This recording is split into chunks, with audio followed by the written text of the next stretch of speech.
We've already seen what the breath of God can do. It creates life. It awakens what is lifeless. But there is something deeper that we have not faced yet. What happens when life has already ended? You're not sleeping, not weak, not fading, but dead, completely gone. My question to you, my friend, is can the breath of God still reach that? Ezekiel 37:10.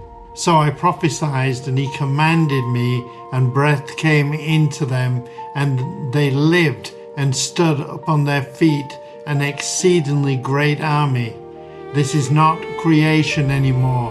This is reversal. There is a shift from life to resurrection. Up until now, breath has been shown as life-giving. Something that was dead standing again. Think about that, friend. That is a different level of power. When everything looks beyond recovery, then we need to turn to the Bible for answers. John chapter 11 verses 43 and 44, and it says, Lazarus, come forth. And he who had died came out. Jesus does not negotiate with death. He speaks to it as temporary, because in his authority it is temporary. Amen. Death does not respond to emotion. It responds to command. Amen. Hallelujah. We're going to look now at the original source of life, and that is in Genesis chapter 2 verse 7. And the Lord God breathed into his nostrils the breath of life, and man became a living being. Amen. All life begins in the same way, not by development, but by divine breath. Amen. So, my friend, the question becomes, if breath begins life, can it restore it after it ends? That is a very important question. We're going to look now at the revelation of breath, what Ezekiel shows, what Lazarus proves, what Genesis reveals is one consistent truth. The breath of God is not limited by condition, not limited by time, not limited by death. And now, my friend, we begin to see something even more powerful emerging, because in the next movement of Scripture, the breath of God is no longer just something that restores the dead. It becomes something that is given directly to living people. Amen. And this is the turning point of everything. John chapter 20 verse 22. And when he had said these things, he breathed on them and said, receive the Holy Spirit.